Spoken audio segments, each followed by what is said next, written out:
Hi, now an awful lot of people ask me what lights they use or need to use in a studio.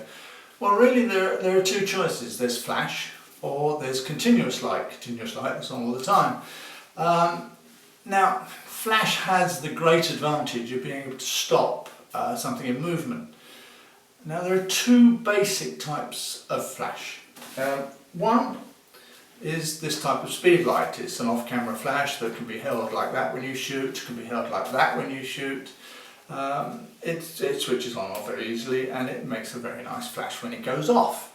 Now, this can also be used on multi-flash, so it can maybe do 20 flashes one after another very, very fast. These have an enormous advantage over a studio flash, and that's the speed of the flash. You can stop anything in the air. If you've got it really close to a subject, you can do really high speed photography with it. Now, the biggest problem with it, although you can add umbrellas and softboxes, the biggest problem with it is that I can't see what the light's doing. So if I've got little reflectors that I'm adding onto a model, then I've got a big problem because I can't see what it's doing. So what it means is I have to trial and error. Now, when you're having a little reflector, it's very difficult. So I don't use that type of light. Now, the type of light I use is the standard studio flash. Now, these are very, very simple. These are very, very simple. They go on and off, and you have a modelling light. This is the modelling light. Now, the modelling light will increase in power as you increase the power of the flash. Now, that makes it ideal to use because you can see exactly what it's doing. You can add to it reflectors like that. You can add to it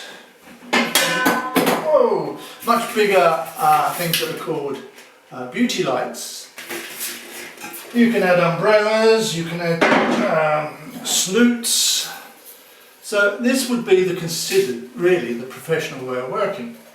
Now, when I look at the price of that, and I look at the price of that, I can buy two of those for the price of one of those.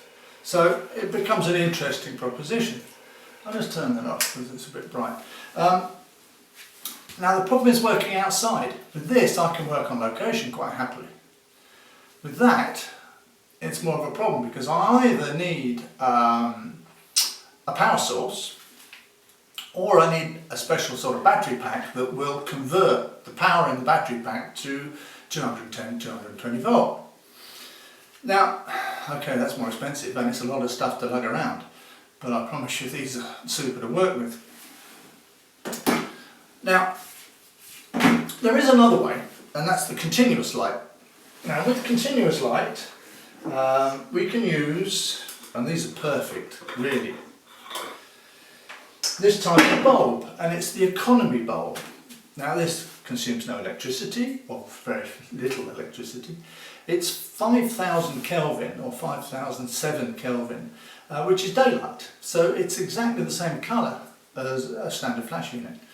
Now, these are available up to, and I've only found them up to, but I believe they do last longer, or are more powerful, and that's 125 watt, which is equivalent to, say, times 5, 125, well, let's say 600 watt bulb.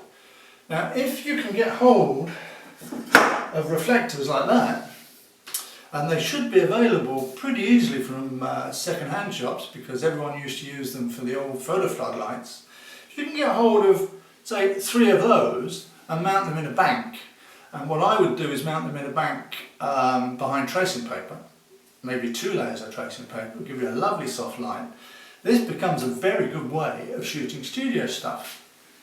Now, some people say with portraits it presents a problem. And it can present a problem with portraits because if you've got a continuous bright light, then the pupils of the model would close. Well, there's only one way around that really. It's get her to close her eyes before you shoot. Now, okay. But is that really a problem? It's really trial and error to see whether it worries you. So that's that type of light.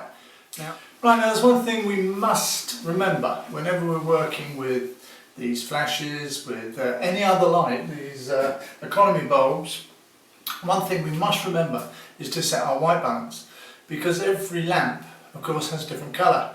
You might be interested to know how I'm lighting this. I'm not lighting this with flash, I'm not lighting this with the economy bulb, I'm lighting this with the light I found in my garage, and I'm virtually sure we'll all have one. Now, when you do your decorating at home, you'll find in your garage a light like this. Now, this is totally lit with that, and one on the background, a very small one on the background. Now I can do silhouette shots, I can get a nice white background. I'm having to look into a screen at the moment because I can see what I'm doing. So I can turn that and I can put it back. You see what a strong light. Oh, that's a bit too contrast, isn't it? So I've decided to just bounce it off a sheet of polystyrene. And you can see how that will change. Sorry, that will change as I move it. It makes a very soft light if I bounce it off the ceiling, straight into the camera lens, makes a nice bit of flare. I mean that actually becomes quite a creative tool. I like flare as a tool. Anyway, there we go. I hope that all this has helped you. I'll just put this back in the position it was in. I hope that all this has helped you, and it's given you an insight in all sorts of light that you can use for studio work. So it might open up studio photography to a lot more people. Now, another thing, the background that I'm using is a sheet, just a sheet off a bed. Now they exist in all colours, they cost nothing, it's just stretched with drawing pins. So, you know, studio photography is open to everybody. Hope you enjoyed this lesson. If you have, and you're watching on YouTube, just above my head you'll see the word subscribe. If you wouldn't mind pushing it, because I'm not charging anything, and it's free, just push subscribe, and we'll just let you know once a week of any new videos that are up on the screen, or up on YouTube. Okay? Great, thanks very much. Bye.